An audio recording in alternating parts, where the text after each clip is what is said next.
You see the highlights. He played with all the energy in the world. He's jumping over the line of scrimmage. He's having all the big hits. And then you go introduce yourself to him, and the softest spoken dude of all time. Dave the whole time is questioning. Taylor has won an ungodly amount of money at Red Rocks from blackjack, and that's just not supposed to happen in the blackjack world. And Dave is like, there's just no way this magic table where you show up, you say how much you want, and you leave with how much you wanted. That can't be real.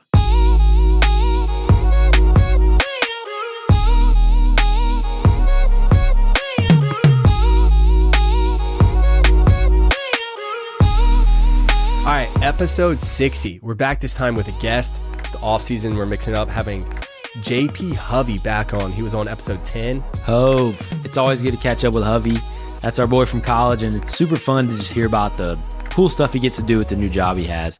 Get to hear a little bit about him sitting at the high rollers table in Vegas, which is just wild.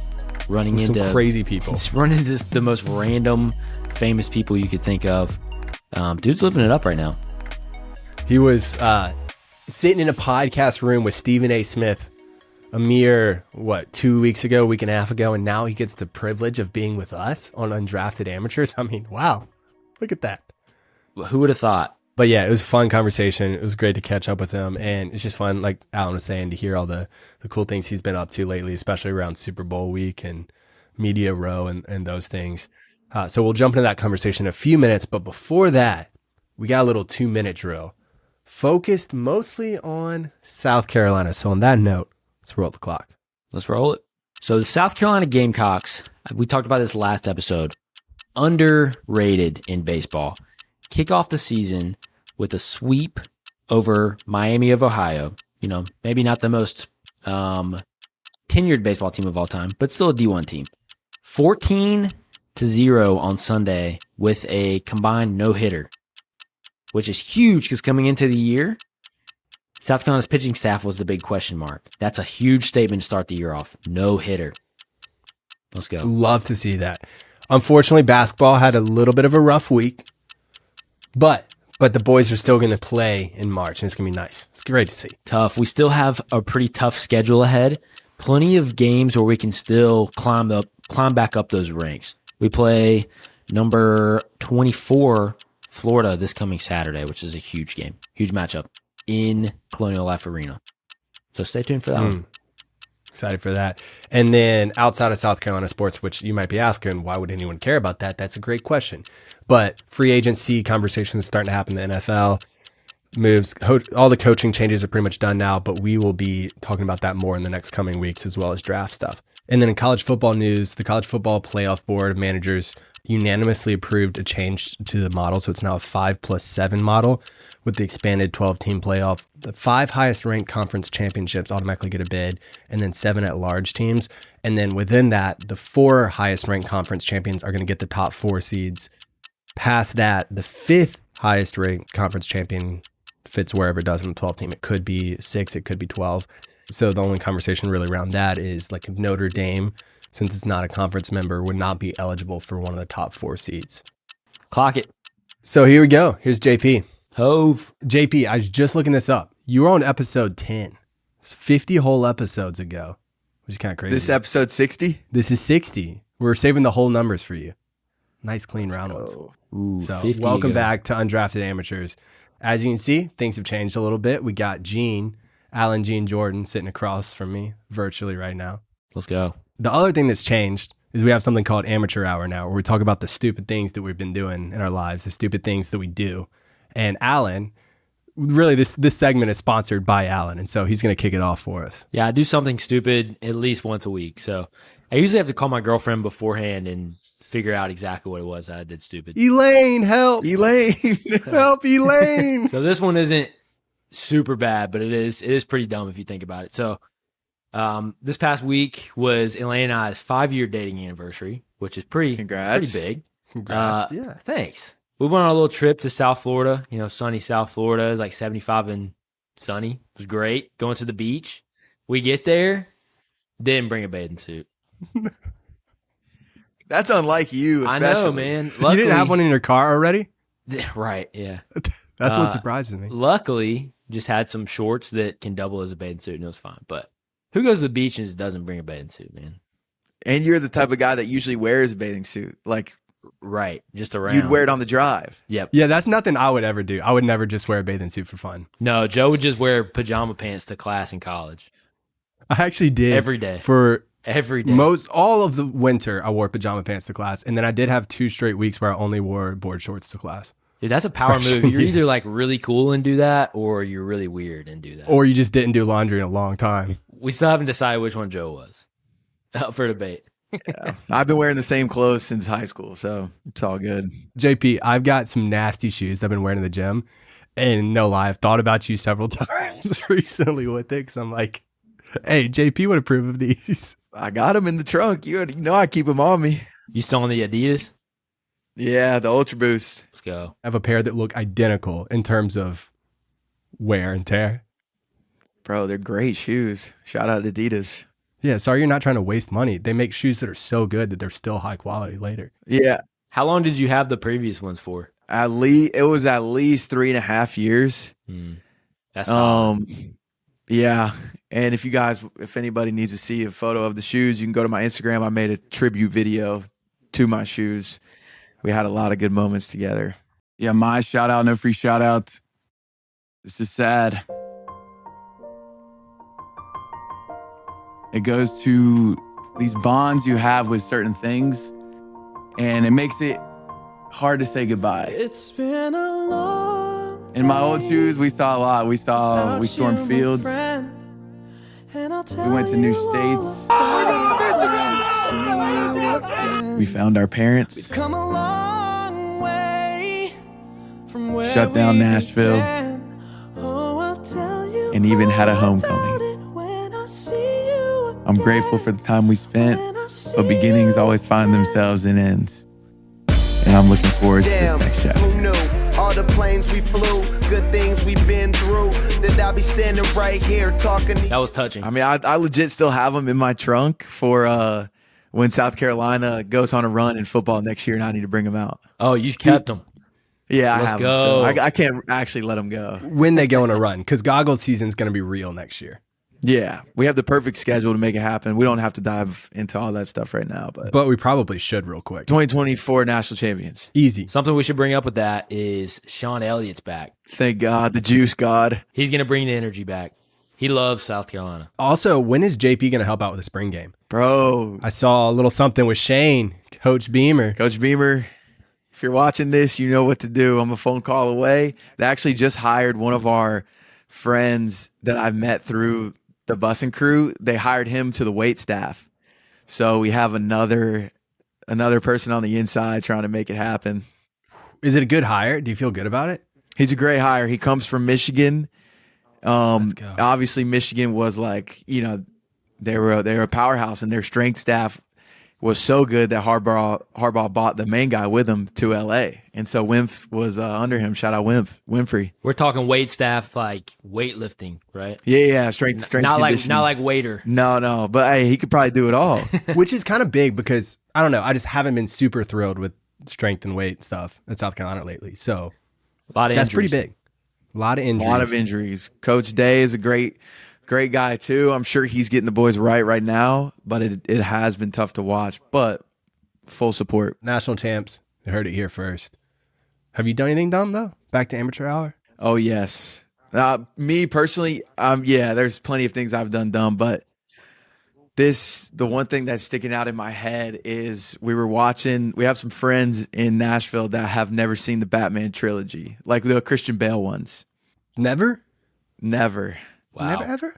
So we have been rewatching them, and we were watching the Bane, the final one. Yeah.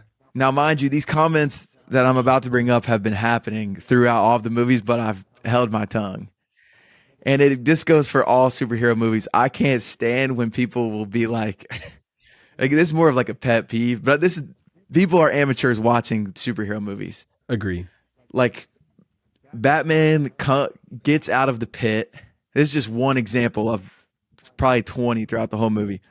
Batman gets out of the pit, he rises from the darkness and then he's back in Gotham. And somebody we're watching with, no, see, that doesn't make sense. How did he just get from the Middle East back to Gotham in like one day? Like, first of all, it's Bruce Wayne. He's got a jet. Then 20 minutes into the movie, like whenever Batman first sees Bane and he has like an open shot at him when like Bane doesn't see him, they're like, why wouldn't he just kill him right now? They don't get it. Bro, it's Batman. I'm like, yeah, one, Batman doesn't kill. Two, it's 20 minutes into the movie.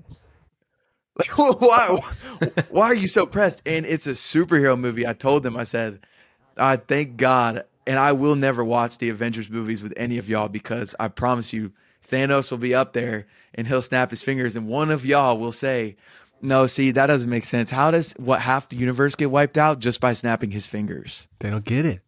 I also love how man. the comment of traveling back as if that's the most absurd thing about a superhero movie. It's like, nah, that traveled, honestly, there's probably a layover that's at least like a 24-hour trip. Right. Did they even say it's one day in the movie, or they just assume that? They just assume, bro. Like, you don't even know if he's in the Middle East. Can't be doing that during Batman, dude. Just That's any crazy. superhero movie, just leave it out. Like, it's a superhero movie. It's a fiction movie. Well, that's going too far. I like to think of it more as like a spin-off of reality. Oh, Batman? Yeah.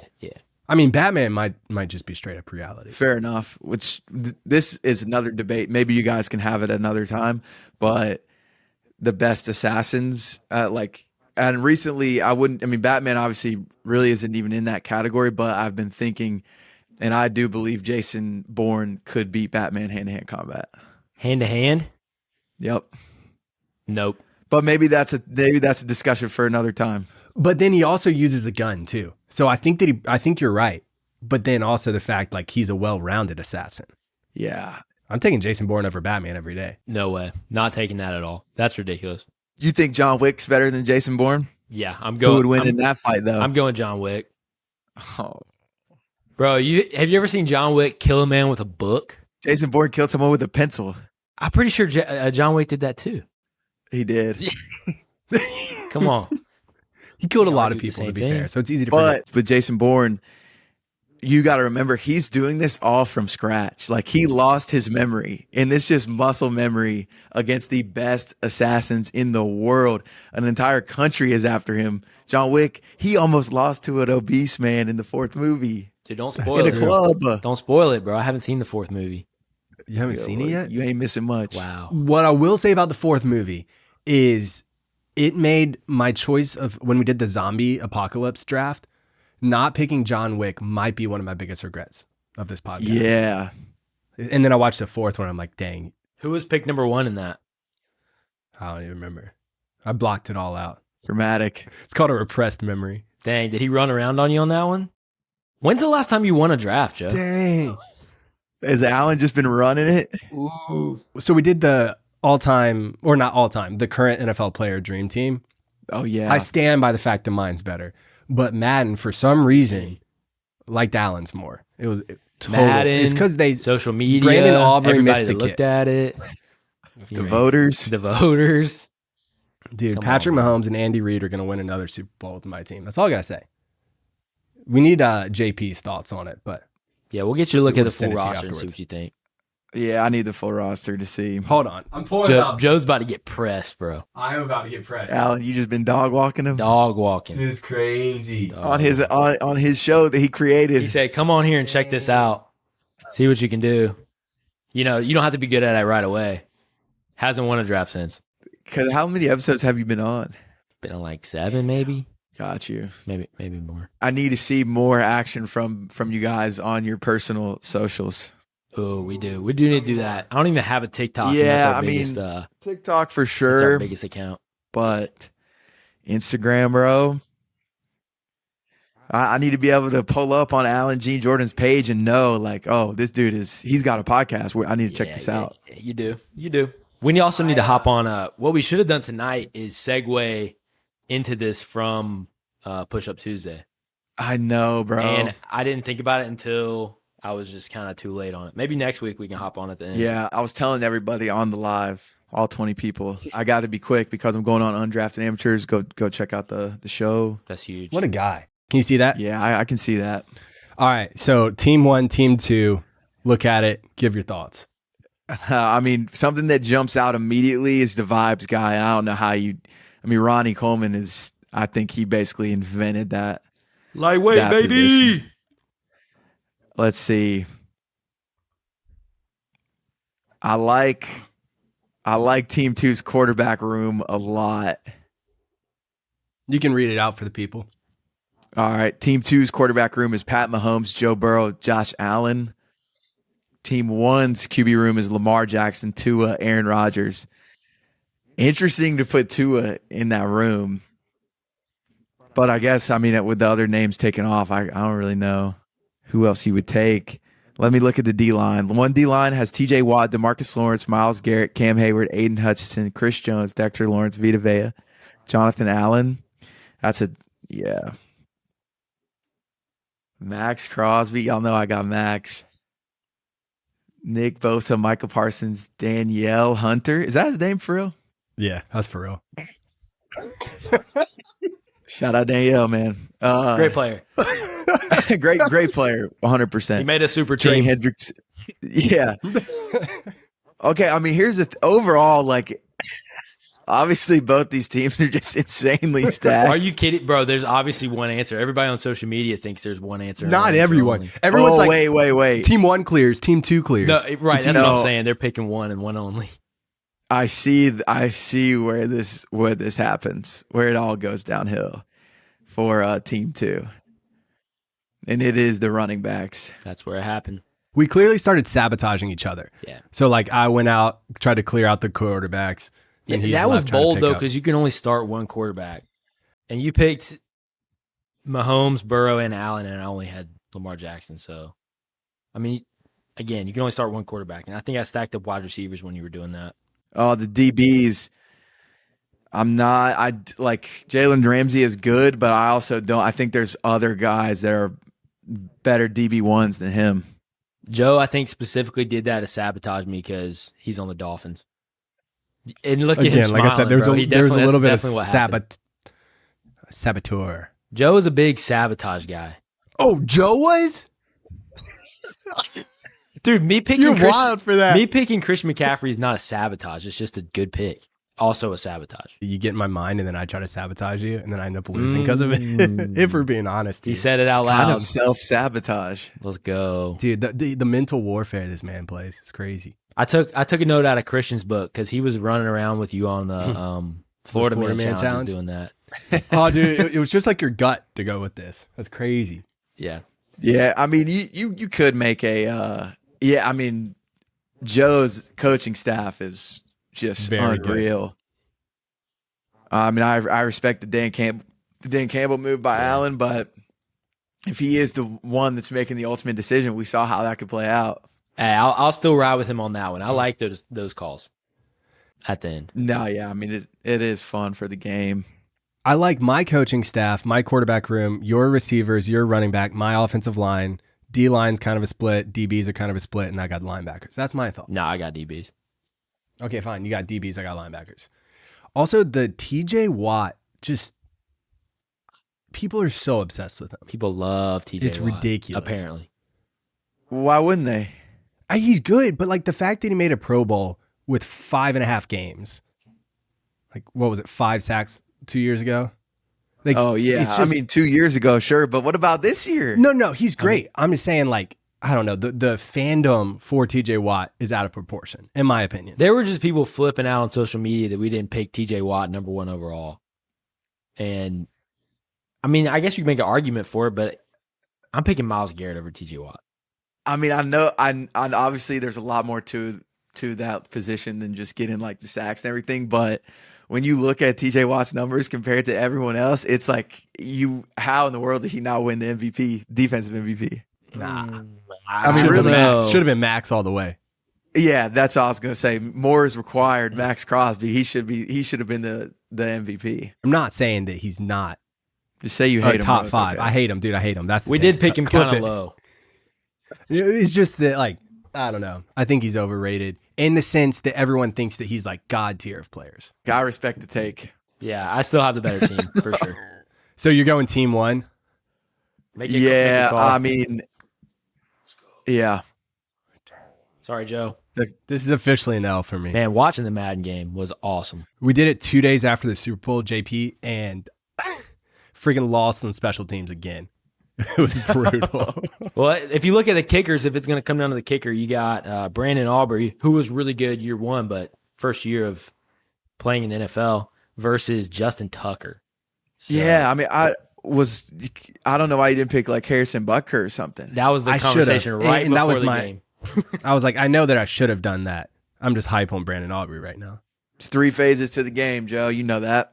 Too many kickers on this podcast. You, Trey, Allen. This is Ooh, ridiculous. Hunter. We might need to talk about that when me and JP both tried out for South Carolina at the same time. It's just 2 scrubs.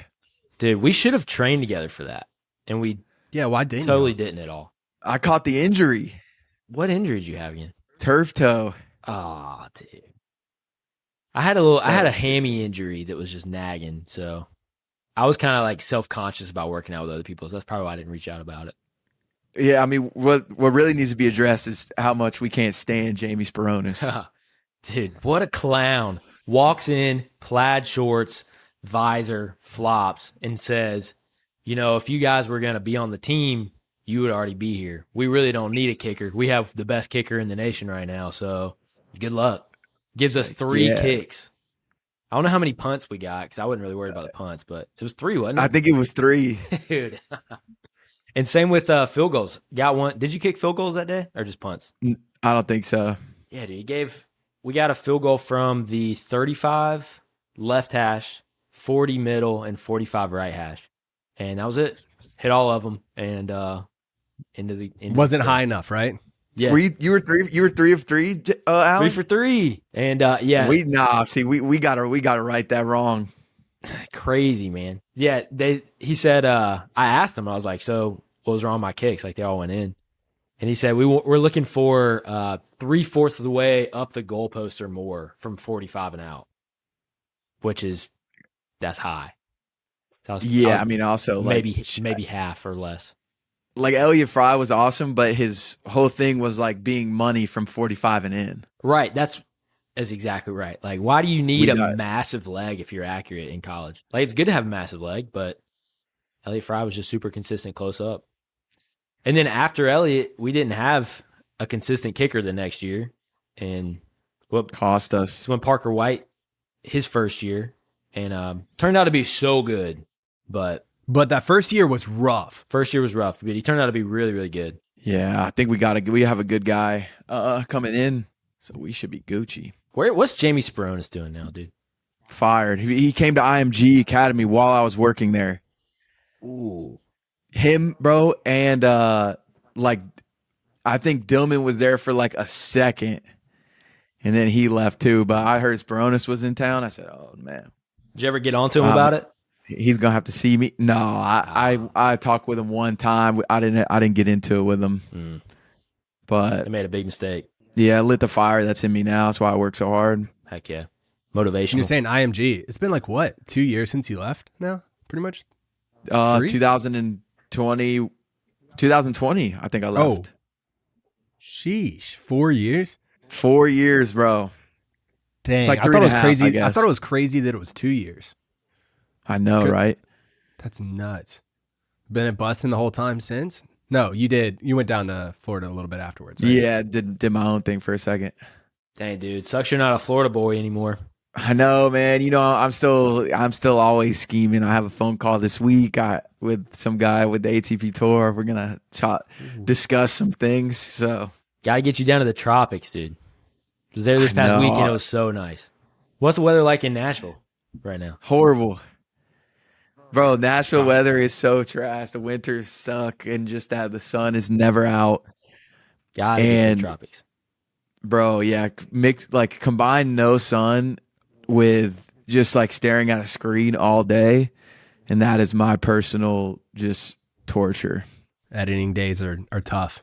Yeah, they're freaking long. Joe, that's probably your problem with getting sick so much lately, dude. No vitamin D. that would be my amateur moment. I just keep getting sick. I like finally Really? starting to get back in the gym, feeling good, getting some momentum, sick. Reset, get a little bit back, sick. All winter long. So I ordered some vitamins though, Alan. Good. My Because I think doctor that's your recommended problem. them. Because you're sitting inside all day, no sun. That's how you get vitamin D. So Do the people know that Alan is a PA? I don't think they do. We've never discussed that before. Yeah, he's a medical I professional. do have a Florida medical license. You did say that you were scared of people asking on the plane, are there any medical professionals? And I Well, it's understand usually that. because just throwing that out before there. I get it's usually because I have an airport beer right before I get on the plane. So I got a little buzz going. I'm on the plane and I'm just like scared that I'm going to be the only one that can do something. And I got a little buzz going. You have a nice little conversation, almost miss a friend's wedding or something like that before getting on the flights. Yeah. The normal routine. Airport beers are like one of the best beers you can possibly have. A lot of people have them at God tier. Yeah, I would put them up there. Like, Up there with shower beers. dude, shower beer is kind of tough though, because you get water all in it. Like, I love the idea of it, but like practicality is just not there. I've tried it so many times. It's a 0. It's not a 0. I don't The love 'em, dude. practicality of a shower beer is so insane to me. It doesn't make a lot of sense. We got to talk about Pushup Tuesday though. You've had some guests on lately. Kay Adams was on a couple months ago. The McCourties, or just was it one of the McCourties? Just Jason. Dude, how's that been? Dude, it was dope because the last one of the obviously the whole Kay Adams thing, like everybody on Twitter, if you didn't like believe in the power of social media before, then just study the J.P. Hovey Kay Adams sample, the research out there. It'll probably be It should be a case study. Yeah, the study. It'll be published at some point. But I mean, for that whole chase, I mean, the chase is always the best part. People just came out in masses saying the nicest things in the world about me. People that like, I don't even know if half of them followed me, but they would just be like, JP, man, thanks so much for coming to visit my sick dog and pay for all the medical bills for him, and then letting me use the private jet to get back home. And then like these are people I have not seen in my Twitter mentions. Like they never come up until like something with Kay Adams is tweeted and my name's in it. Dude, it's a true So- American underdog story though. I know, but like what's so crazy is that we were supposed to meet her at the Super Bowl and she got the late invite to Seth Meyers, so she had to delay a day and I didn't see her. And of course she hit me with the tweet with the, oh my gosh, I'm so sorry. Like, but I'll see you later on this week. Smooches, all caps.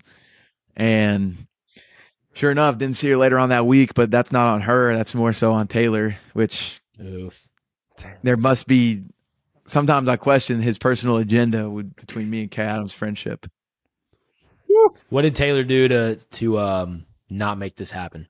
Or what did he not What do? did he not do? So I pitched where we go back to Radio Row later on in the week because she would be there, but also because Michael Vick, like Randy Moss, Gronk, all these people were at Media Row on these days that we weren't there. So I'm like, it would be like super beneficial for me because this will be great vlog content. It'll help us hopefully get guests, whatever. And our schedule was busy, but they were like, nah, man, like Media Row is so draining. Like, we're not going to do it, blah, blah. I'm like, golly, please tell me how hard your life is. Got to go make some money in the high roller room instead. It literally, that's what it boiled down to, just staying up late and them gambling. But, yeah, I mean, the last week of Pushup Tuesday in 2023, we had on Mike, just Mike, the singer. Yeah. Shout out That's to so Stevenson Ranch. We had Caleb Presley came on Sunday Conversation. Oh, that was on Push-Up Tuesday? I didn't even see that one. Yeah, he came on. And then who else? Oh, Robbie Fox from Barstool. He does all their like MMA content and things like that. And then several others. I hate on forgetting who it was, but probably like Brian Peters. But it was epic. This Dude, year's been tough because we've been having to travel around a little bit more, but I'm trying to get back on the grind. Dude, that's so sick. We've been recording on Tuesdays, so haven't been to many of the late ones. But early on we were showing up to most of them, and now it's blown up. Look at this. We got to get on there, Joe. We had a sponsor in January and like the first week of February, so we need to keep. Yeah, I was going to Keep them ask about that. sponsors Is it a Bussin thing now? Because it's on the Bussin channel, right? So it was. Now that the sponsor stuff's over, then it's back on mine. Who is the sponsor? Optimum Nutrition, so like whey protein. Gold standard. Did they send you free stuff? I got some back here right now. Notice you're looking a little swole these days, bro. My inspiration. Y'all know I got a wedding. I got a wedding coming up. Let's go. When is that? When's the official date for that? August 17th. August 17th. August 17th. Oh yeah, Alan, you need to fill out the thing that I sent you. Did it not work? Oh, maybe you did. I filled don't it know. out, but it was kind of questionable on whether it got submitted correctly. Well, it's interesting because it was pretty easy on my behalf. It's crazy, bro. Sorry, I'm working with a broken phone that works half the time. The first episode, JP, you'll appreciate this. The first episode we did together, I was FaceTiming this man for an hour and a half before we started recording. No. Walking It was him more through how like to 3 hours. It was honestly like 3 hours teaching him how to delete files so he could use Google Chrome to go on and record. Bro, I on this hadn't platform. updated my laptop in probably 5 years. And it's Alan's 5 on years the old. HP. Tough. Not the most what do you call it? Technologically sound out there. That's all right though. You're on now. Yeah. I was super worried about that getting into the podcast game, but it's worked out well. Joe's a pro. And you're intellectually sound, so it works out. There you go. Yeah, fast learner. That's right. Were you like summa, cum laude, magna, whatever? What are those things? I missed it by 0.001. Because So of what, Alan? Yeah, what class? Rock climbing. I got a B in rock climbing. It was my first B in college because I didn't go to the final exam because they put it a week before all the other dates for final exams. And so it wasn't on my radar. It's also why you're an undrafted amateur now. Yep. Could have got drafted if I had a 4.0. Or if you just become a rock climbing That's beast. another thing. They didn't let me on the football team, and I could have bumped the GPA up, but I tried to pitch it to them. They didn't like it. I don't get it. If it would have been Beamer, you would have been on the squad. I could have pitched them some something about loving South Carolina and what's their big thing? Love, Heart. love, Family. family. There it goes. Man, Dude, I wish I that could makes play up the game. for at least like a quarter of the height going up the goalpost. If you like love the team. right? If you love the family, team, kick I'll the show them ball a harder. picture of me in the Carolina shirt when I was a little kid. That probably could have got me Yeah. on. Easy. Hey Joe, any chance I can get your the teams off my screen? Just we wanted go. to let Look at it that. let you look at it for a little longer. Make sure you like team number Oh, one. are you sure you don't want to go back to 2? Just throwing that out there. I'll let you know at the end of the episode. Dang. Well, back to the Super Bowl because it looked like you were probably working a lot, but it looked like just a time of your life out there. What were like some of the highlights from being out there Super Bowl week? Dude, Super Bowl week is always the best week of the job. I mean, it's the busiest week. It's the longest days. We were out there from Sunday to Saturday, and we probably got 4 hours of sleep every night. So you're just doing a ton of interviews. The biggest highlights for me personally, one was probably actually 100% number one was meeting Shannon Sharpe, Unc. That's so cool.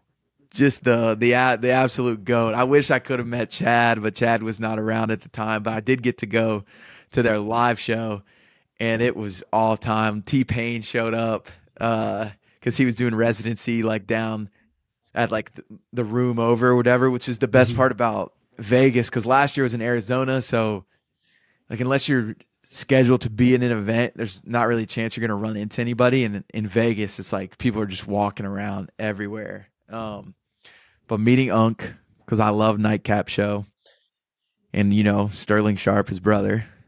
Stephen A. Smith was just all like I ever hoped he would be, and the dude is easily the best wordsmith in the country. And just watching him operate on our podcast setting was just man, it was all time. Was he like hanging around a little bit? We didn't really get to hang out with him too much because he's just has to go everywhere. But I was thinking about this because he's a tall dude, great jump shot, but I'd never seen that man in shorts. And when I saw his legs, I was like, these legs are like cartoon skinny goofy. I'm like, I got to see this man at a sprint. Like, either he's flying or it's like Inspector Gadget, like the long swingy stride. Dude, his jump shot was wet though. Bro, I had no clue that man had it like that. and you could tell he was like not playing around at all. I mean, he was coming like he was shooting like somebody was coming to block it, just Right. quick. I think I watched that video 3 or 4 times in a row when I saw that. I This know. is crazy. I couldn't get enough of it. And then Jason Kelsey, we got to be around Jason Kelsey, and he's just man, he has probably one of the best laughs of all time. It's so infectious. It's like the big O lineman like wheeze laugh. That's all. And anytime they would hit big on the blackjack table, he's standing up like yelling. And it's everything you see on TV and in his documentary, and you just see it in person. It's Just everything you hope. Yeah, he's so salt of the earth, and hopefully, I think they're going to go to Beer Olympics. Him and Travis, which would be crazy. That would be sick. Are they going to come on the pod too? Come on the bus? Hopefully, Travis and Jason will come on. Obviously, they said they're interested. They want to do a little crossover when Will and Taylor can get on New Heights, and then they can come on Bussin. But I mean, those two probably have top 5 busiest schedules of any NFL player. And then the biggest night was when Dana White had Dave Portnoy and Big Cat and PFT and Hank and everybody to Red Rock Casino to gamble, because Dave the whole time is questioning. Taylor has won an ungodly amount of money at Red Rocks from blackjack, and that's just not supposed to happen in the blackjack world. And Dave is like, there's just no way this magic table where you show up, you say how much you want, and you leave with how much you wanted. That can't be real. And so watching Portnoy come in, like win his 90 grand and then help his guys also win whatever number they're saying was so funny. And Jerry had the funniest reaction, because obviously he's he's sober now, but he has an addictive personality. And so he was super scared to join. And they were like, Jerry, come on, it's just 10K. Like, Big Cat and Dave, they're like, we'll cover it. If you lose it, don't worry. Just do it. Just do the experience. So Jerry finally caves, and then he wins in an instant. And he stands up. He's like, I need to go home. I need to go home. And I go over to him with the camera. I'm like, Jerry, man, how's it feel? He's like, it's so scary. Like, it's awesome, 15 grand, but like, I got to get out of here. And then he kind of starts looking around. He's like, but maybe I double it. Oh, it's like, no, it's catching him now. And then Big Cat immediately just assigns people. He's like, I need somebody to be with Jerry to make sure that he does not go to another table the rest of the night, because he has that look in his eye. That's a good friend looking out for him there. Yeah, Big Cat is the best, bro. But everybody,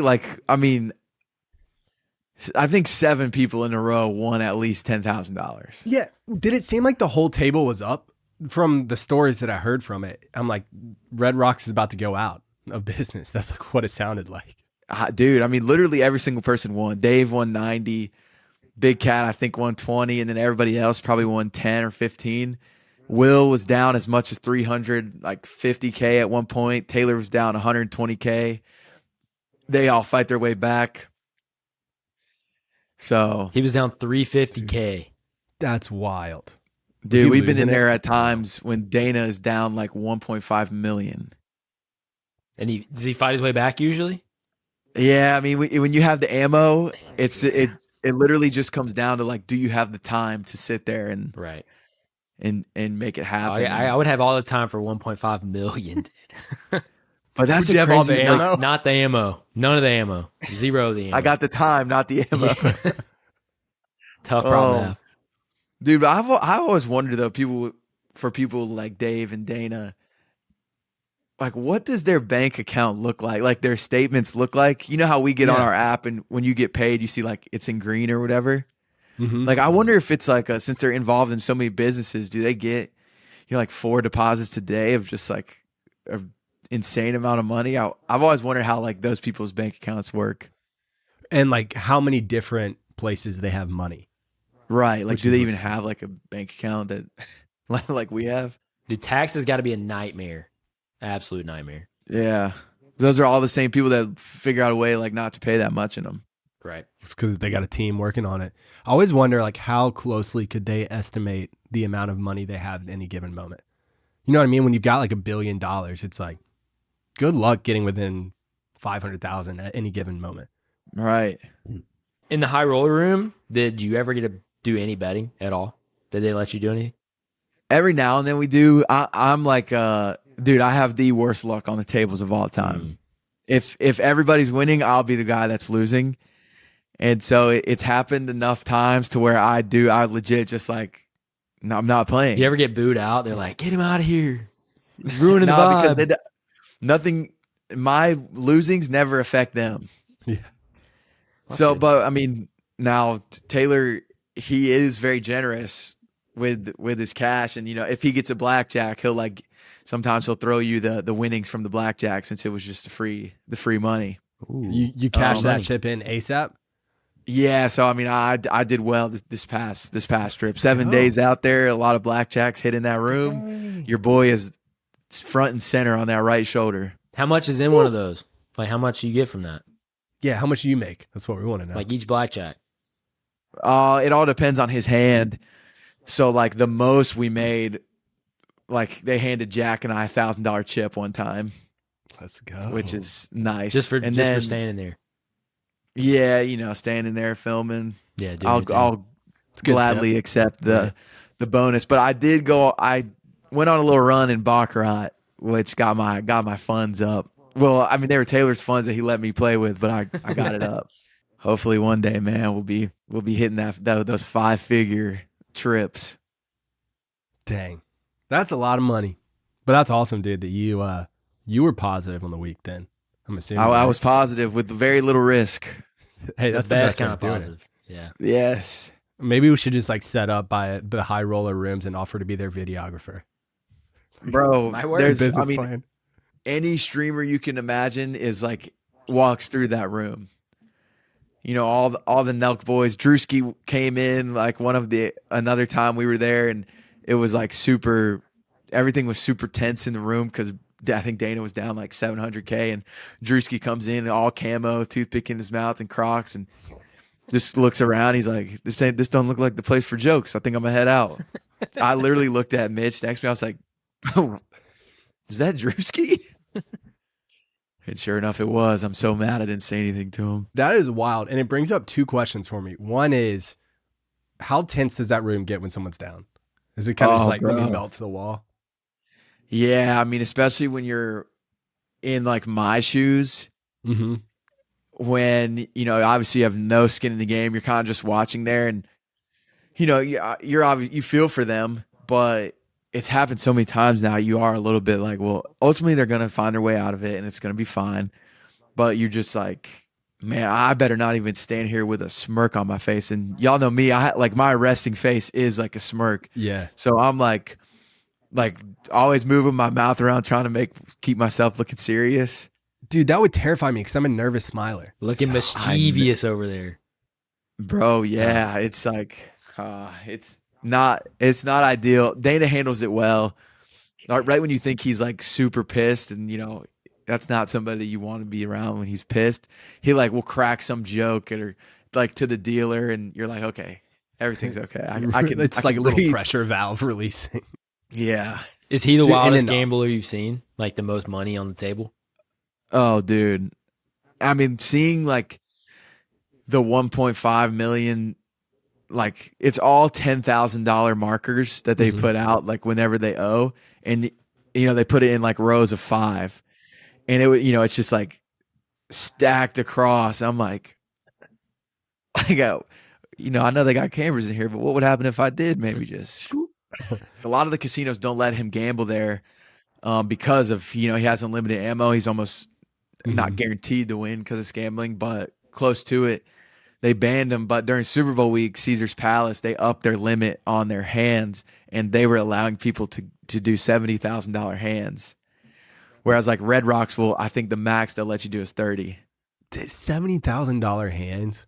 A hand, bro. A yearly kinda makes me salary. incredibly right here. A sick. salary. 1 That's year. like above the average household median income. to put it into full perspective, when I was working at IMG, I was making $30,000 Dude, we're talking over 2 years of this man's work there. in one hand. What is that an hour?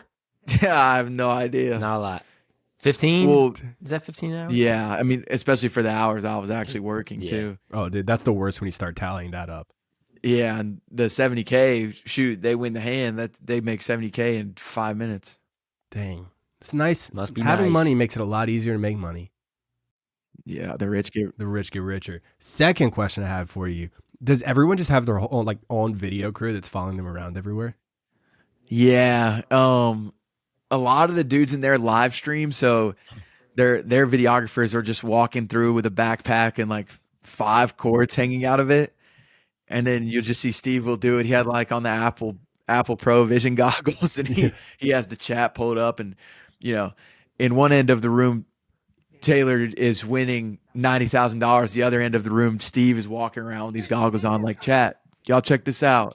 Like, like, dude, you step into that side of the casino, and it legit is a simulation of events happening. Sounds like another world.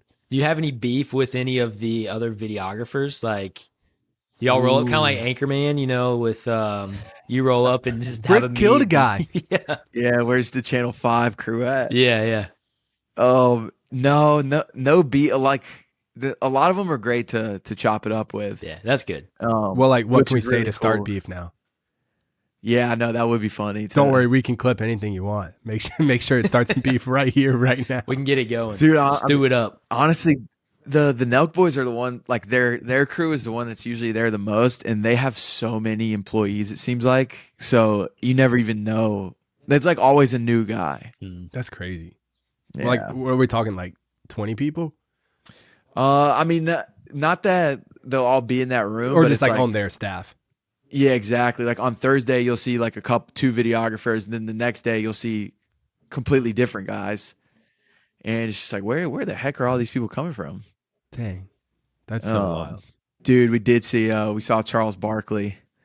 He was on the tables, and he was hammered, and he was the man. Was he down a bit? Nah, he won like I think he won like $300K. Because he was walking out, and we were going to cash our chips out, and I mean, every single person was stopping him to get a photo, which bummed me out because I would love to get a photo with him. Right. But he's like walking out, and I just put up the fist bump, like, "Hey, Chuck, man, you're the man. I love watching your stuff."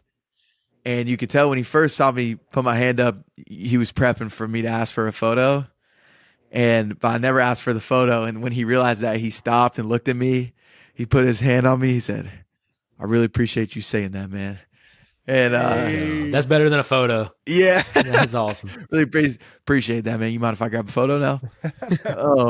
But I was like, man, I just bonded with Charles Barkley. Like, no way he doesn't remember this. Oh, Dude, yeah. you made a lasting impression on him. That's what I hear, at least. He knows How you. he said he wants to go. He told Taylor he wants to come on the bus, which Get him on Pushup Tuesday. I know. Say, I didn't ask you for a picture, but I will ask for just a minute of your time. Dude, Chuck, did y'all see the joke he hit on Draymond Green? No, I didn't see that. You didn't see it, Joe? Save it for him for later. I'll save it for him. Is it one of these Room 40 get kind of later. jokes? Not a Room 40 joke. No. I mean, yours was still all time. Yeah, shout out Rob telling you, man. I haven't heard from him since. Dang, I mean, he had to hide. Dude, with Chuck, he's like not all that big of a guy in the grand scheme of things, right? Like, isn't he maybe 6'3", 6'4", like not huge? That's what people say, right? Mm-hmm. That man is definitely at least 6'7". Oh, That's really? what they say, and it's so I've just not always true. heard like, man, he's one of the best rebounders of all time, and he's not that big. That's what I've always heard about Yeah, him. that's exactly what I was thinking too. Yeah. Because I feel like all of like people our parents' generation, they say that. Mhm. And I feel like they do it. They tell us that when we're young. So they're like, hey, "This is the importance of boxing out." Just Charles You can Barkley do it guy. too. Charles Barkley did it. He's in the Hall of Fame, and all he did was rebound. You can be whatever Right. you want. Yeah, I see him walking around like, yeah, this man's a cool 6'8". It's a load. I'm gonna still think of him like he's like 6'2". Yeah, Alan's like, I Yeah. still got a shot. Other myth, is it true that Stephen A. Smith is like a pretty mild personality in real life? if he is, I mean, how he was with us was exactly like on TV. Hey, let's keep debunking these myths. Yeah. But yeah, it was a wild week, man. Most slept on moment. Did either of y'all watch This Is Us? I watched up until the last season. I've gotten a lot of flack for not finishing it. So remind me what that is, because I'm blanking right now. Joe, you could probably explain it better. Dad goes in the fire, save the dog. Dad dies afterwards. Oh no, I didn't see Family this. That doesn't sound distraught. I was hoping for a little bit more, considering it's one of the greatest shows of all time. It is a great show. Is it like a family drama? Is that what we're working with? I think I've heard of it. I've never seen it. It's like when there's the two twins. It's the guy Kevin and his sister is like a bigger girl, and then they adopted the black son Randall, and then it just kind of the whole show shows 3 different storylines all at once with the same family of like Jack and Rebecca. Jack, who is played by Milo Ventimiglia, who is Rocky's son in the last 2 Rocky movies. Oh, And he's in Gilmore Girls. But yeah, but I saw Kevin. I love Kevin. And I saw him in passing in the hotel. And when I say I love Kevin, like This Is Us was like my show. I didn't miss a single premiere of this. I'm sorry for disrespecting it. It is a great show. It's okay. But I don't forgive you. Jameis Winston, I appreciate you telling me that, but I do not forgive you. But I was walking by and I was talking to somebody on my right and he was going by on the left. So I like caught him at a quick glance, turned back around, did a double take. And I'm like, oh my God. I told my friends, I was like, that's Kevin from This Is Us. And they're like, oh bro, ask for a picture. And so I like I turn around and I almost like say, Kevin. And then I check I'm like, oh my God, like what's his name? And I know his name, like he's Justin Hartley, but I was blanking so hard. And I legit was just standing in the middle of the casino floor, like looking back at the people I was with, looking at him like I'm running out of time. Ultimately didn't get the photo, which really bummed me out. You should have just hit him with the Kevin, see if he responds. Kevin. I know. Were there just like a ton of big name people everywhere that week? Yeah. I mean, especially when you look online and you see like the people that were rolling around and you didn't even run into them, but they were like in the place next door. Right? Mm-hmm. It's so crazy. Where'd y'all watch the Super Bowl at? We were home in time for the Super Bowl, so we just watched with friends. Well, who was the most surprising person that you met? Not in terms of like surprising that they were there, but when you met them, they surprised you the most. I'm trying to think. Like it was Troy Polamalu. Head and Shoulders was there? Head and Head Shoulders. and Shoulders. Because you see the highlights, he played with all the energy in the world. He's jumping over the line of scrimmage. He's having all the big hits. And then you go introduce yourself to him, and the softest spoken dude of all time. He's like, oh, hey, man, how you doing? I'm like, Dude, what a legend. I can like, 100% imagine that. Yeah, I'm like, where's Troy? Kickoff happens and just like a switch flips inside. Dude, literally, and you could watch that flip switch while he's talking about football in the podcast. It's almost like it was this whole separate character to him that it's like we don't bring that out anymore. Dang. That's sweet. Like, you're a killer. So cool. Dude. Oh my gosh. The story he told about his hair, they asked him about his hair, and they have the strong Polynesian like bloodline or whatever, but the reason was like, he's like, if you look back in history, all of the greatest warriors like in the history of the earth that had the long hair, like the samurais, just probably wrong, but like the Genghis Khans, like all these people. Samson. Yeah. I was like, oh my God, that is sick. Bro, Joe, you should have kept your long hair. I know. I was just thinking that. It looked You were horrible, great. but like, who really cares? I liked it. Yeah, I'm You growing like it? mine out for sure. I liked it. Does Troy still have the long hair? Yeah, he does. That's awesome. So he's still a warrior. That is sick. Yeah. Did y'all have some good interviews? Do you got planned or from this? Yeah. Charles Woodson, Marshall Falk, Troy Polamalu, Michael Bisping, who was hilarious. He was so fun to be around. We only were around him for like 30 minutes, but he was so awesome. And I'm like a big Michael Bisping fan just from UFC, but it was so cool. Dude, that is sick.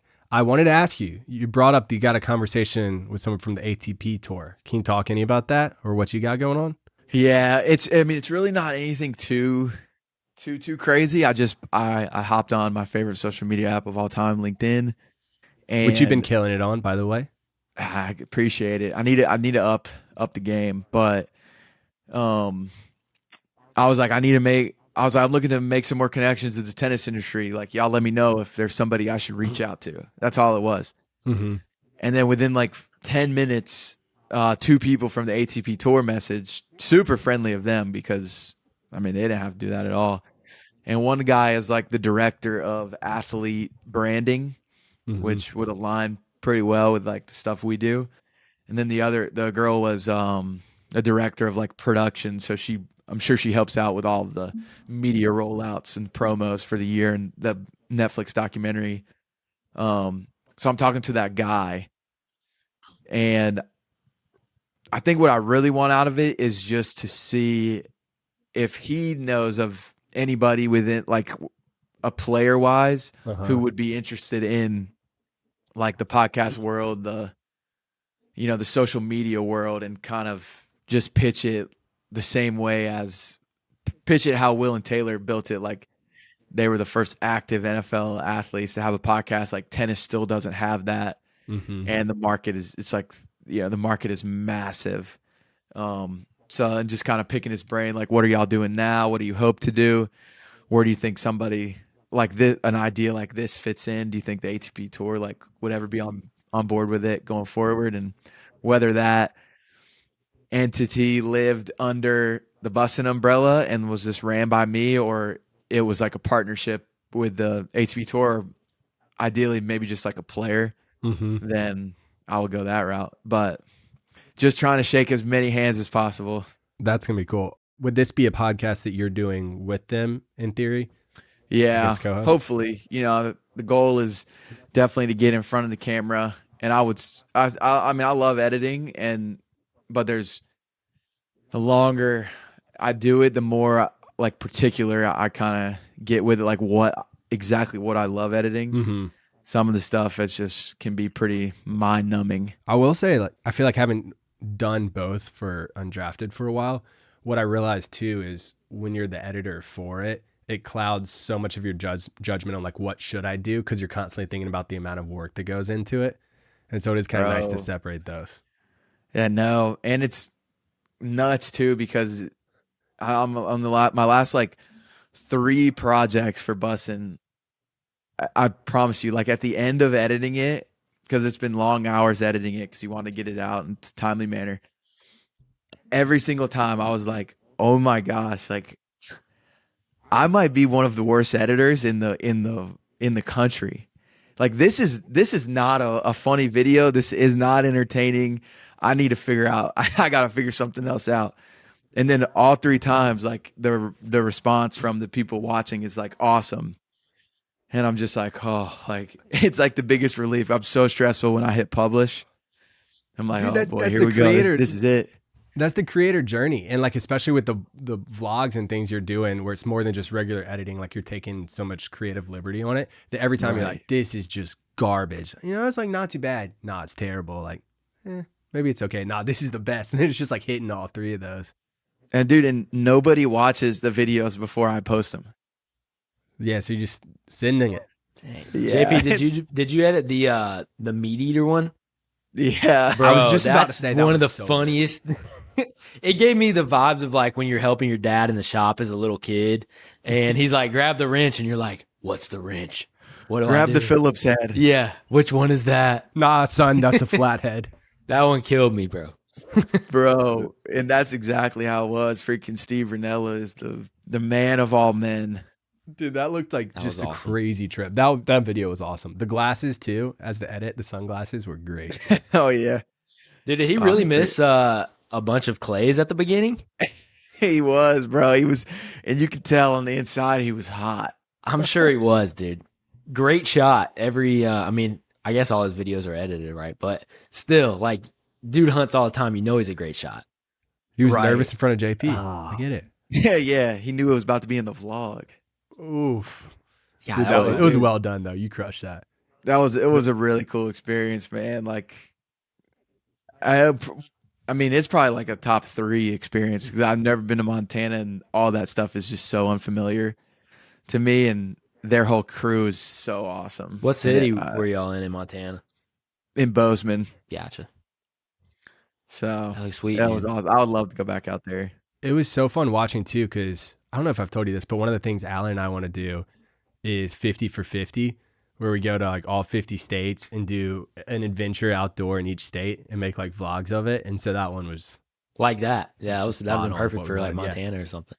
Dude, y'all gotta do it. We're gonna do it. What's We're our gonna Joe, hop- what's our first one? What are we gonna do first? well, we want to do the Jackson Hole picnic this summer if we can get in shape. But we also are going to Europe for a little while. JP, Don't on. bring it up, bro. I Yo, know, come I'm work just- on your I'm just saying, Spanish and work on your Spanish. Portuguese deal.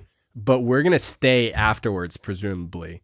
And anyway, hopefully get some good If content Joe there, can swing it, I'm quitting my job to do this. if bro. I can sing it. Are you? He's on sabbatical. Yes, sir. I got 2 Dude, he's months been working left. way Already too put long. my 3-month notice in. So Oh, nice. excited about it.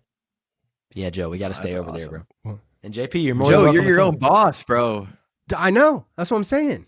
This is I'm committing to try. It was what I just I'm committing to think about it. to. I've decided that I've been cutting back on client work, trying to ramp up Undrafted for at least the first 6 months of this year to try to figure out if it's like possible to do this more. And so I got to start doing more stuff like that. We might get to start out Yeah. with Florida while I'm here. Got to. before we Seriously, move. bro. JP, you're more than welcome to JP, come. come on. I would love to be a guest. We know you're a Florida boy deep down. Heck yeah, bro. We can go swim with the Florida manatees. man. Dude, I'll take you there. I do that all the time. That's I went awesome. one time. It was awesome. Did you go to Crystal River? Yeah, It's so cool. that was so Got to get cool. Joe down to do that. You would love it. I would love to do it. The videos I've seen from you looked so fun down there. Yeah, we'll have to do that. This is random, but since we're talking about like the other things you're starting to do, I saw a clip of you on someone's podcast, local in Nashville, talking about like how you'd love to start interviewing like Special Olympics athletes. Yeah, oh and yeah, stuff. Talk more about that. That sounded so cool. dude. So I mean, I've always been into it ever since middle school. In Greenville, Greenville County Schools does an awesome job of like, working the special needs kids into like the everyday school culture. And so I got involved in middle school, stayed involved in high school, did a little bit in college with like the Miracle League. And then at IMG, I helped out. And ever since I moved to Nashville, I hadn't been involved at all. Mm-hmm. And I was at Publix, and one of the cashiers, he had a disability, like I forget what it's called, but like, you know, one of his legs is shorter than the other, and he can't use like his left hand. Mm-hmm. And so I was just wearing like some athletic shorts, and he was like, you know, he like fist bumps me. I'm like, oh, what's up, bro? He's like, hey man. And he's like, are you a basketball player? I was like, I love basketball. I wouldn't call myself a basketball player though. He was like, oh, I got you. I was like, do you play? He's like, yeah, I actually have a game this weekend. I was like, oh, nice. What position do you play? He's like, shooting guard. I'm a shooter for real.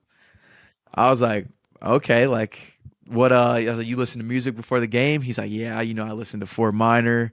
I listen to Hall of Fame, all this stuff, juicing me up. And then Sitton and I we showed up at the game on Saturday to go check it out. And my boy, he can legit only use one hand. This man made 6 threes in their That's game. so cool. Straight shooter, cash. straight shooter. Shooter. I went up to him after. I was like, man, and I could tell he didn't really recognize me. And I was like, I met you at Publix. And he was like, oh, you came? I was like, yeah. I was like, I see you knocking down these shots. He was like, I tried to tell you. You didn't believe me. I was like, hey man, that's my bad. I was like, but you said you usually play with the headphones. What happened? He was like, oh no, I was listening to music 3 hours pregame. I was like, 3 hours straight? Yeah, I had to lock in. I was like, oh, let's go. And then there was another little dude on their team that was absolutely balling, like kids that are playing in the next game or talking trash to the coaches. And just it was such a good like cleanse of Yeah. just like, your everyday life and what you're surrounded with to see like that level of wholesomeness. Mhm. And it just like had me thinking again, like, man, so many people don't realize what they're capable of and how much, and like just watching them play basketball. It's just like any other team. It's like when we grew up on teams, there you had your best player, you have your star player, and like that's how these teams are structured. And I don't know. I mean, to have to go through so much and to still have that positive attitude that, anytime you're hanging around them, all you can do is you just can't help but smile. And it's like so many more of their stories could be told. And I think it would be so cool if, one of these guys could be treated like I really haven't been able to articulate it, but like how it sounds wild, but like how LeBron is viewed of like, oh man, LeBron is like unreal. He can do all this stuff. Mhm. It's like, I feel like there's a way you could get people on board with like some of these Special Olympics athletes that are like crushing it despite what they've been stacked against. Dude, that so it'd be is- really cool just to like lead that kind of brand. I love that idea so much. I also love that you and Sitton went to the game. I feel like that was probably like a great experience for you too, just being there. Like you said, just like a wholesome refresh. Dude, it's the best. And like this Down syndrome kid, he comes walking over to me. He was like, "What's up, bro?" I was like, "What's up, man?" He goes, "You playing today?" I was like, "You lucky I'm not playing today." He was like, "My team's undefeated." You're like, see me out He's there, just right? going back and forth. Oh, Dude, but man, that would be it so truly fun. is the best. That would be so cool to like have a podcast you're saying about this, but also combine it with a little bit of like a vlog of them playing their sport too. And it's just like all of that mixed together. That could be just like really fun. And I think that's like the future of the podcast world, of just all that other footage that you can be playing during your show to where it's just turned into like long form TV shows. Mm-hmm. Yeah. Whereas both, and like Spotify's got video on it now. Like we've got video on Yeah. Spotify. Like it's just, everything's becoming multi-dimensional, I guess. But dude, I love that. That gets me so fired up. I want to see you go do that. I want to be a part of it in any way we can. Like that's awesome. Yeah, we'll make it happen. Let's do it. Yeah, that's an awesome idea. Should we make some drafts happen now? Let's do it. We were thinking, in honor of JP being back, we were going to do 3 drafts. Let's do the best speeches. And so it'll go JP, you're first. Alan, you're second. I'm third. Snake draft. We each get 5 picks. All right, with my first pick of the best sports movies speeches, I will go with Being Perfect, Billy Bob Thornton, Friday Night Lights. That is a good one. Because I can't help but think about that speech and also think about the end scene of the movie with the names from the locker slowly, slow-mo falling off with each name, and then they give a little highlight of each person. It's just, with the song too, I can't remember. It's, the dare name I of the say, song. perfect. Yeah, literally. That is obviously a crowd pleaser right there. Y'all want to hear Alan, something what crazy? you got second? I've never Yeah. seen Friday Night Lights. That is kind of wild. Wild. We were ripping Joe in the group text earlier about knowing names, and yeah, I totally haven't seen that one, which is bad. But Yeah, y'all are ripping me. I'm like, I've been spending time this whole day watching these speeches again on YouTube because I'm like, yeah, I remember the movie being great, but I don't remember the speech itself. And so I'm dialed in now. hey, I was having a hard time Fair, as well, so I just wanted to rip you because I thought it was awesome. Yeah, because who doesn't like ripping me? Who doesn't like it? I'm gonna take maybe the most iconic sports movie character of all time, Rocky Balboa. It ain't about how hard you can hit. Dang, it's about hard. It's about how hard you can get hit. Keep moving forward. Let's go. How much you can take. That is a Keep good one. moving forward. Yep. You ain't going to believe this. You used to fit right here. I used to hold you up and say, this kid's going to be one of the greatest kids in the world. And you grew up good. Oh, crap. Hey, I was So gonna good, start though. with this. That's what I had, but I can't remember the exact words. But somewhere along the line, you changed. You stopped being you. Stop being you. Yeah. You can still be So there, good. but how hard you get hit. So that guy that he's talking to is in that This Is Us show. Yeah, I almost brought that up earlier, but then I didn't want you to steal the quote or the speech. I did have it I figured early you online did. as That's why well. I had to take it before you could get to it. There's so many good Rocky ones, though, thankfully. Okay. So many good ones. That one might be the most Ooh. quotable though. Yeah. So I get pick 3 and 4 now. Okay. Probably the most iconic speech of all time is the Any Given Sunday. Life is a game of inches. So good. That's so a good one. And then, good, bro. so I'm going to do that as my first pick. Second pick, this is where I'm struggling a lot because it's going to be a minute before I pick again. Oh.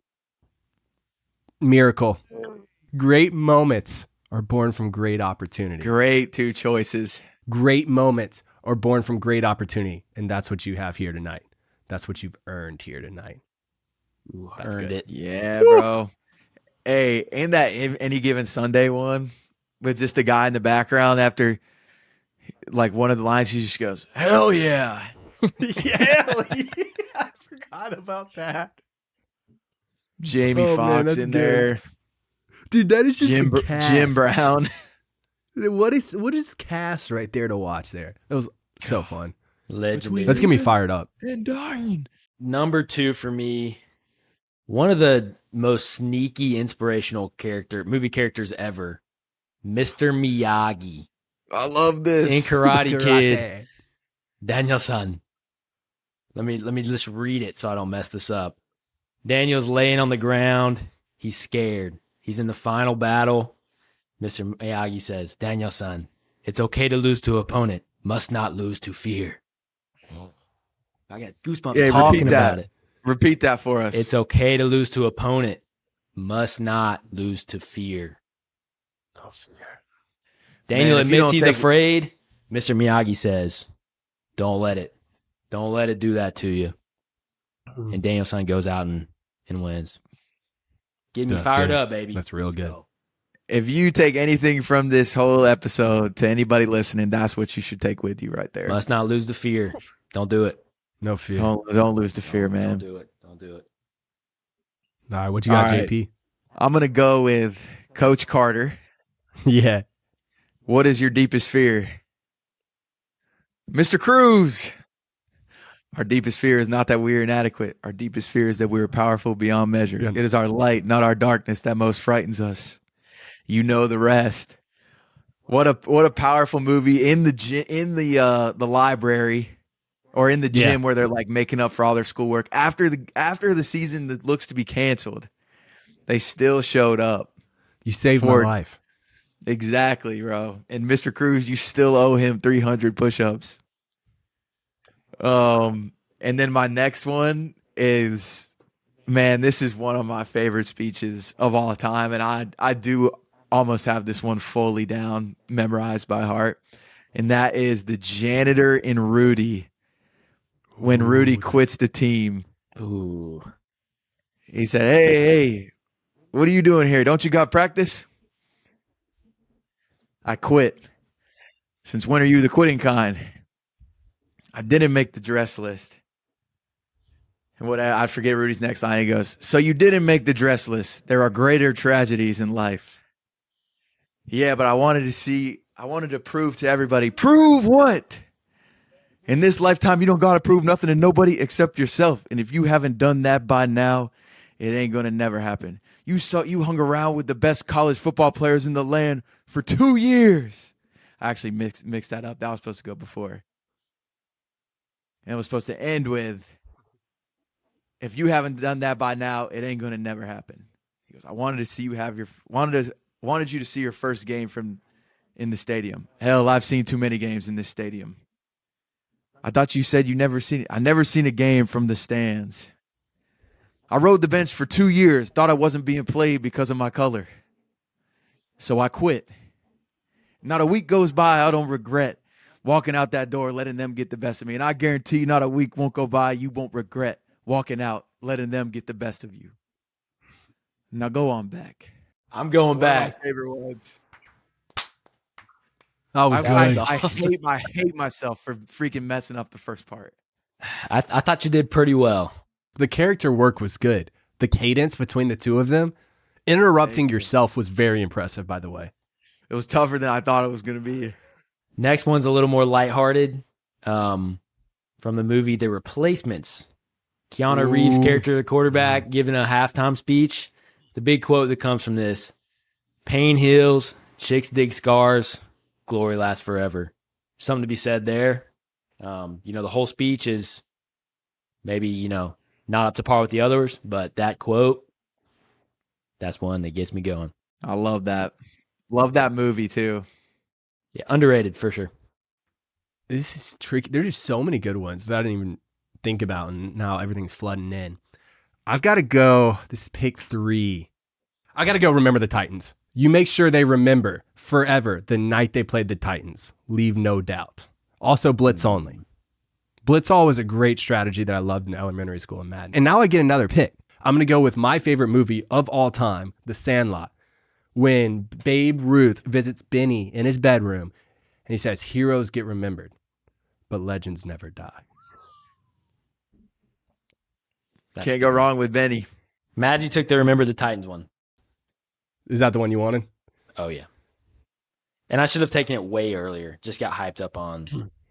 Yeah, that's what I realized. I started doing. I'm like, why have I not done that?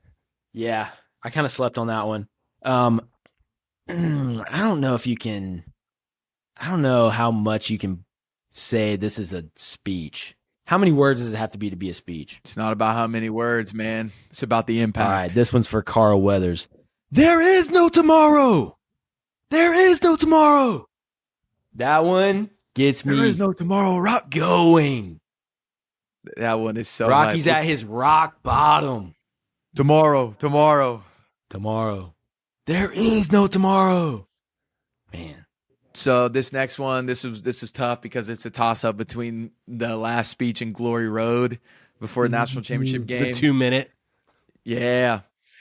And then, but I'm going to go with Matthew McConaughey in We Are Marshall speaking to the Marshall team at the cemetery and just talking about how this is their opportunity to rise from the ashes. That one, that speech, especially because it's based on a true story. Both those movies based on a true story. Matthew McConaughey crushes the delivery. You got my athletic director back there watching from afar. Hell, I love that one. And then my final one, I feel like I'll throw a Rocky one in there so I can be a part of it. And it is from, I believe, the same one as Allen's first. And it's when he goes to the courthouse and they're denying him the right to fight, I believe. Hey, don't I got some rights? What are you talking about? That sheet of paper that they wrote down the street here? He goes, the Bill of Rights. Yeah, don't it say something about pursuing what makes you happy? That's the pursuit of happiness. Yeah, well, I'm pursuing something and nobody looks too happy about it. But we're just looking out for your interests. I appreciate that, but maybe you're looking out for your interests just a little bit more. I mean, you shouldn't be asking people to come down here and pay the freight on something they paid. It still ain't good enough. I mean, you think that's right? I mean, maybe you're doing your job, but why you gotta stop me from doing mine?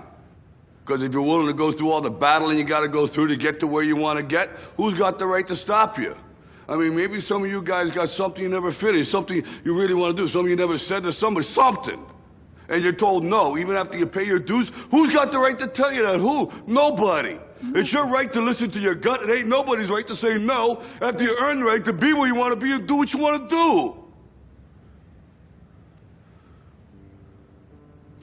You know, the older I get, the more things I got to leave behind. That's life. The only thing I'm asking you guys to leave on the table is what's right. Come on. The Rocky movies are the most inspirational sports movies ever. Good. For Yeah, sure. easy. Love them. Dude, I don't know if y'all saw this behind me. I got this bad boy Ooh. right up here behind me in the background. I just That's before my man got absolutely yoked, baby, with Yeah, Optimum. that's motivation right there. Yeah. All right, so my fifth pick, it's a speech without very many words. I'm going to paint the picture All right. for you here. Universe on the line.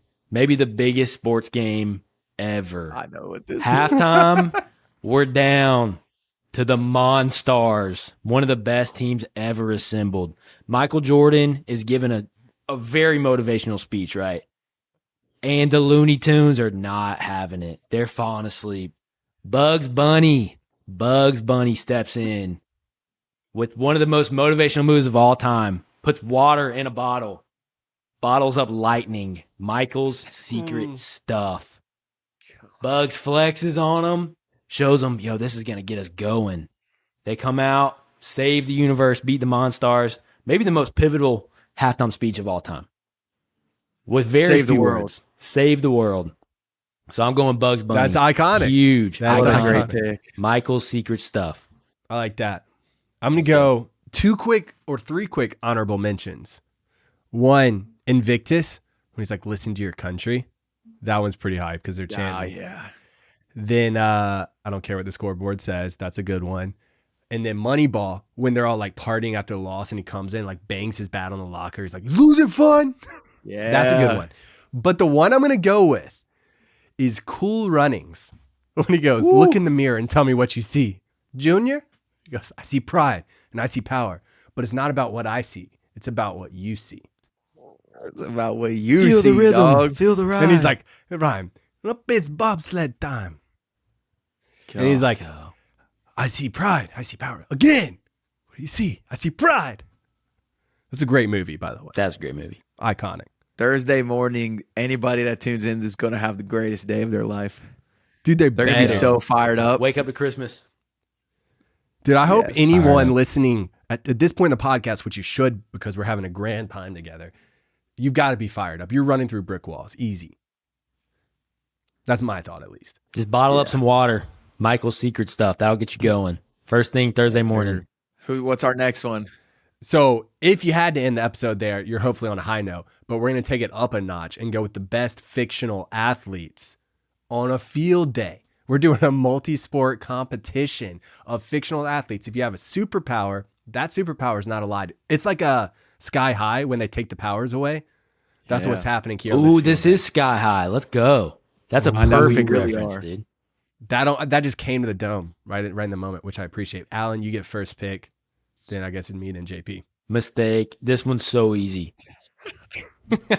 Mistake. So easy. Such an easy pick. And I mean, I wonder if you guys had this on here. Bruce Wayne, Batman. Ultra smart, ultra athletic, doesn't have superpowers anyway, so you're basically getting Batman. That is a good one. I had a thought. I don't think I like wrote it down anywhere, but I was like, I could do almost any single spy assassin because they're incredibly durable. They just get beat up, get back up the entire movie. They're like athletic. They're like running and jumping off roofs and stuff like that. So I like that. Bruce Batman's a Wayne, good you one. get the problem solving deal too. And the money.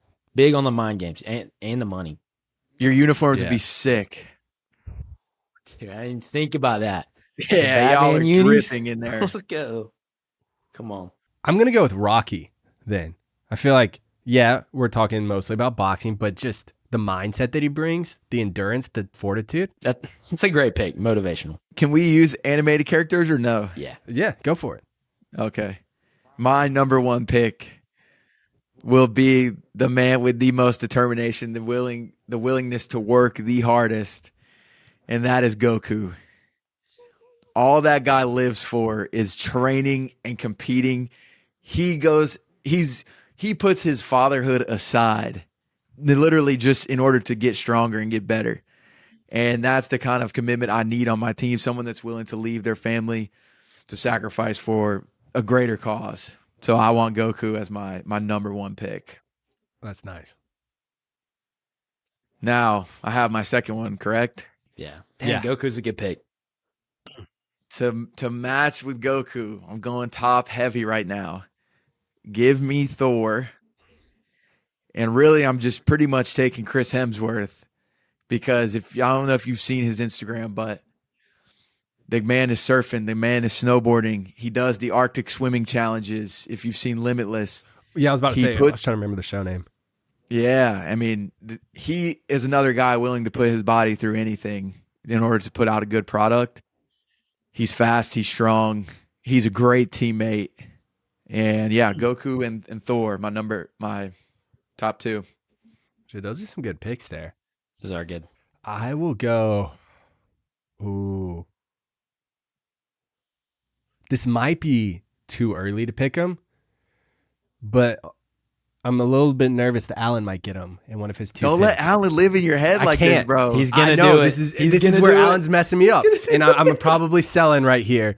But one of the greatest multi-sport athletes of all time, Air Bud. I knew you were doing it. That was You don't even believe that pick, Joe. I do believe it. I just don't remember the speech in that movie. bro. It's easy. Bark, bark, woof, woof. It's JP knows it. You knew I was going with that one. Were you about to take him or not? I had definitely thought about it.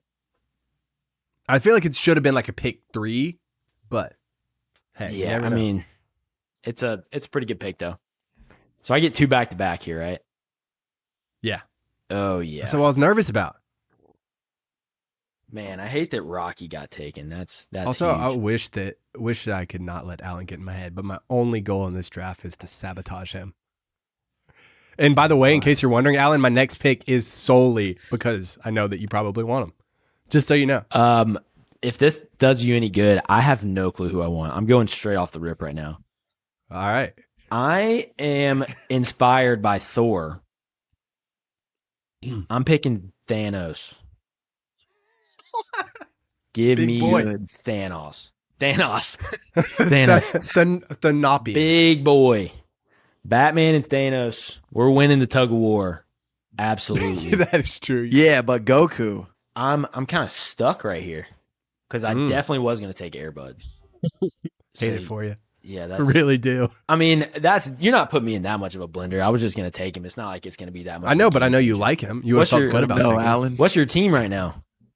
What I've sport are got- you winning, Joe? Rocky and Airbud. Oh, yeah. There's no way. We're taking teamwork into account here, and I'm going Robin, Dick Grayson, Robin. You gave me Batman and Robin. That's a Wait, do you have the Cardinals Adam thing. West Batman too? huh?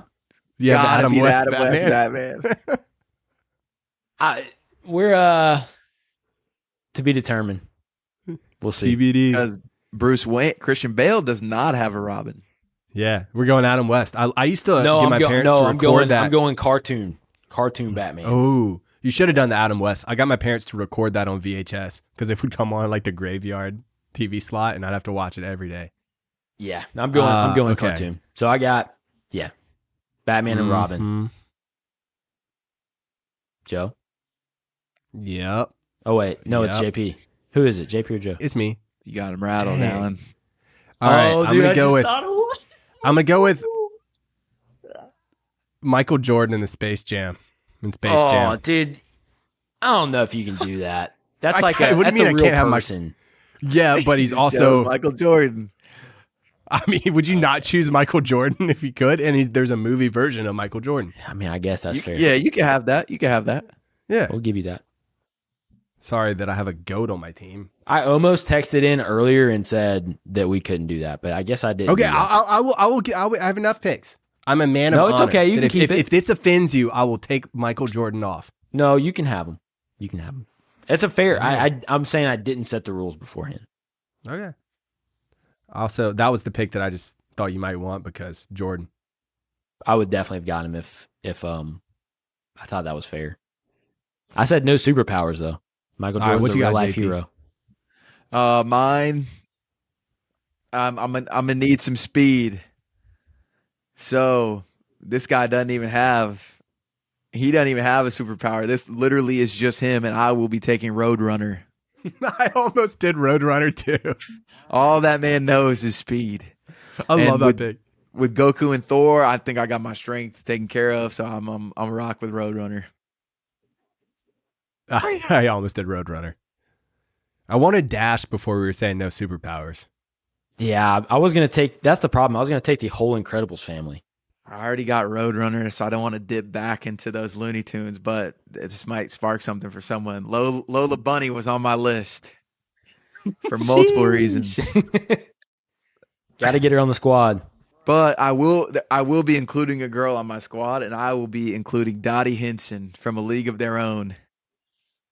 I think she carried that entire baseball league. She was a natural born leader. She was willing to sacrifice her own role so the others could rise up, including her sister. I have a lot of respect for Dottie Hinson, a lot of respect for A League of Their Own. So let me get Dottie on the team. I like that. Does Captain America count? He's just You on cool with that? roids. So Yeah, so he's just on roids. Have you seen that there's no man? drug testing. Dude, that man can sling a shield. That's good. That's a good call. that is out a good there. call. Solid. All right. So I think if Roadrunner isn't classified as a like super, I guess that's not superhero. Sonic isn't either, right? I'm going Sonic. Dang. Yeah, that's not a superhero. I'm going Sonic. Speedy. I need that speed. Dude, I'll tell you this. We are missing and I could be risking one of my picks, but we are missing a whole trilogy of movies. You think Lightning? Lightning McQueen. Doc No, Hudson. I'm staying with the Looney Tunes. Tasmanian Devil. Tough to deal with. I don't even know what to say about him. I mean, fast, strong, erratic. No telling what he's gonna do. If he makes a mistake, he'll make that mistake at 100 miles an hour, which is what you want. Put you in a blender, dude. Sonic and Taz teaming up, spinning. They can both do that little spinny thing. I like it. Wow, we really just blended Joe up right here. This last one, it's got me thrown because there's so many different people that I feel like I could do. It's field games. I feel like a couple other people are smarter options in this one, but I've enough trying to sabotage Alan. So I'm going to go with my favorite movie of all time again, Benny the Jet Rodriguez. Nice. That was a good pick. I almost picked it specifically to sabotage you, but then I remembered that's not my game here. My game's to win. So No, your game's to get in my head so that I sabotage myself by trying to sabotage you, and it's brilliant. That is a good I pick, could do though. that. Benny the Jet, quick. Yeah. He's Quick quick, guy. just an athlete, can hit the cover off a ball. Yeah. All around team player. Just he does it for the love of the game. You need that. Yeah. It's my turn, right? Yeah. Yeah. I'm going to be dipping back into that speed department, speed, accuracy, toughness. Give me Legolas from Lord of the Rings. That's so good. I love my chances with Legolas in infield games because that man grew up in the outdoors doing these types of things. Dude, imagine him on a skateboard, the way that he rides the shield in the Two Towers. And there's a chance that you have archery in field day too. I Dang, didn't that even is think about good. him when you said the trilogy. I didn't either. Honorable mentions that I had too were obviously Adonis Creed, so that Rocky, but Bobby Boucher, that was a hard one. Happy Gilmore, that was a hard one too. I thought about Bobby Boucher too. I was torn between. I was like, Bobby Boucher would be the right pick for my fifth one, but I wanted to do Benny the Jet. Yeah. Ricky Bobby, Ricky Vaughn, Kenny Powers, Forrest Gump, and then Forrest Kung Fu Gump. Panda. When you talking about snapping the fingers, the whooshy finger hold. Ooh. Yeah, I mean, I didn't include it. Yeah. There were a lot of good options there. I know. Yeah. Yeah, because y'all were going like all fictional like characters, just period. I'm like, if we're opening up all movies, Yeah, there's once of JP went characters. Goku, I had to go some cartoon characters. You're not being Goku without a little cartoon help. Not That's happening. fair. Without a little Thanos. Yeah. All right, last draft then. We've got mascots. We did some mascot drafts last week. And so we are assembling a spy team from mascots. It could be minor league baseball, it could be the NFL, it could be college sports. But you've got a spy master, the boss of the team, a secret agent, a fighter / enforcer character, master of disguise, and then of course your classic computer techie back at HQ collecting intelligence. So, knowing my audience that I'm playing against right now with my first pick, I'm gonna choose Cocky, obviously, as my spy master. He could double as a field agent, the wisdom that he has, the charm, the charisma, the good looks. Yeah. I mean, you could have put him in any of those roles and it'd have been fair. That's a clear cut number one. A clear-cut number one. Don't Knew care that who you're two of playing y'all with. liked him. Don't care. Right. Oh, man. Give me Chief Osceola for my fight enforcer. Dude, imagine the trusty steed coming in, the spear being flung. Right. I mean, I hope one of y'all choose the Oklahoma mascot. Yeah, mistake.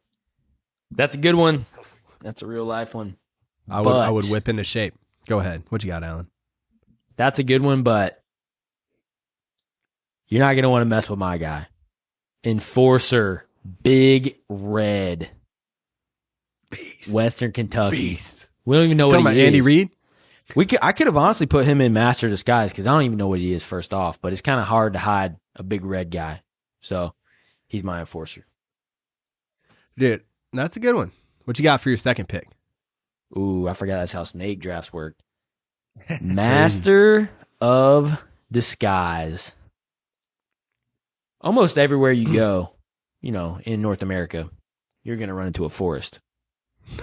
Stanford. What is in forests? Trees. Wow. I'm going the Stanford tree. Not only that's can he hilarious. blend in the forest, he can also just lay on your couch and look like a big shirt quilt. That's Stanford true. tree. Or be a Christmas tree standing in the corner, especially if it's a Ooh. mission around Christmas time. Yeah. I had that as an option. Let me get, for my guy in the chair, I would like the Syracuse orange. Mm. The Syracuse is an esteemed school. They have a great journalism program. I need somebody that's able to do my research on my opponent, tell me their story so I can find out their weakness. So give me the Syracuse orange for my guy in the chair. Second pick is also going to be a Master of Disguise. But since you took the Stanford tree, I'm going to go with Artie the Artichoke. Scottsdale Community College. The disguises Classic. that man could whip up. He could be sitting on a table and no one would ever even know. That is a classic. I might have to look up a picture of him. Mixing into a Caesar salad. He's hilarious looking. Oh, yeah. Dude, I love how dumb this draft is. It's fun. Yeah, that's awesome. I'm going to go with my secret agent, the field operator now. I'm going to go with the Savannah Banana because one, it's got the disguise. He could be fitting in on any house, just sitting with their food. Also, the guy's got moves, guy or gal. I don't know what it is. So clearly there's the skills to be able to operate well. It's a little bit of banana, charisma. bro. You know what it is. Yeah. You know what it is. Probably make a good field operator. Just throwing that out there. I like that. It's a good pick. Dude, I'm struggling. Let me get my Master of Disguise because you have no idea who he actually is UCF's Nitro. He's basically is just a like old school medieval knight that's covered in tin, tin armor. That's a good one. He can hide in any mansion.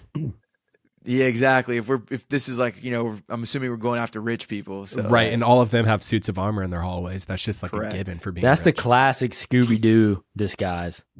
yeah, exactly. You're not thinking, Oh. you know it's there, but there's no way they're hiding in that, right? Yes. Mm. I got two I'm thinking of for my field agent. They're both electric. All right. I'm going to have to go with one of the craziest mascots. It's a pretty pretty normal actual mascot, but just the things he does on the field are absolutely insane. I've never seen a mascot do as crazy as stuff as this guy. That's why I'm picking great pick. Cosmo the Cougar, BYU. He's doing the crazy stunts ever. He's getting in there and getting it done for you. So that's Yeah, my that's a field good agent. Ah, man. Who looks really I love that pick. I love that pick. Thanks, man. Yeah, he's dangerous. Nobody's safe. I'm going another guy who's electric. He's been there before. Won a lot of championships back in the day. I'm going Benny the Bull. Really good. He does a lot of the same stuff Cosmo the Cougar does. I think he's a little more experienced though. What makes a great He's like spy an old master, guy though. coming in. Exactly. Yeah. It sometimes helps to have a similar skill set. Yep. Let me get as my spy master Woo Shock. This guy is a definition of an evil genius. And if you don't believe me, Oh yeah. The Shockers. yeah. That's a good pick. I looked at him. Okay, so for my computer tech wizard at HQ, give me the Rocky Mountain Vibes mascot Toasty. In case you haven't seen a picture of him, good. You look at this guy and tell me he does not just like know his way around a computer. He's got lights on his monitors. He's got like 7 monitors up. He definitely has his like car rig too with random stuff. I'm saying, I want him back. Dude in looks like he's HQ. good behind a computer for sure. Cairns Taipans. It's an Australian professional basketball team. Look at this mascot right here. But this is my enforcer. We got what, the world? What is it that? looks like it's like a snake with red eyes and horns and like lizard / alligator / snake / beast. Yeah, if he's from All I know is Australia, I'm he's frightened. dangerous for sure. Shadow Realm. The Shadow Realm. And he's got a basketball jersey on, so he's athletic. What's his obviously. name? His name's Joe Blake. Joe Blake. That's not intimidating. I'm taking Joe Blake, enforcer. Yeah, we mopping that. We mopping Joe. Bro. Yeah, we ain't worried about Joe Blake. Australia's a little dangerous, though. My field agent would be somebody that literally operates from the field, in the fields, was raised in the fields, worked in the fields, and that is Herbie the Husker from Nebraska. Give me a man that's used to the outdoors, can be out there for as long as we need him to be, know how to survive, and know how to kill. So let me get Herbie. Dude, that's a good play there. Shout out Nebraska. Big Red, I need you on here supporting.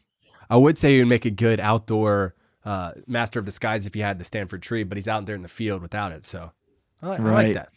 Okay. My last pick, I need a computer whiz. I'm going with a guy who one of his nicknames is Mr. Roboto. Cosmo from the Las Vegas 51s. He's supposed to be an alien that got dropped off at Area 51. Look at those eyes, bro. That's elite. He's all over the computer, looking all over the place, dude. He's Dude, he's got not little missing a alien single craft to him as detail. well. So, taking Cosmo. Dude, I love that. That is elite. Some pretty good teams there. I got 2 Cosmos. Oh, Alan, you said you got 2 Cosmos? Yeah. I got Cosmo the Cougar and Cosmo the Alien. That's fun. That reminds me, Joe, you won't guess who was asking about you. I have no idea. Nobody. Dang. Was that the joke? Got him. That was the Charles Barkley one. He didn't want it. He didn't want it. He said, Didn't what? I don't know. That was wild. The delivery was excellent. That was well done. Let's go. Did you see it coming? No, I Let's forgot go. about the joke already. I was too busy thinking about my teams. We would Who make a could great Cosmo spy be? organization as all of us, but my team would be obviously taking the elite missions. We should create a spy organization. Mascot spy organization. Yeah. You know, I think Connor Stallions is available. Oh, yeah. Man in the chair. Yeah.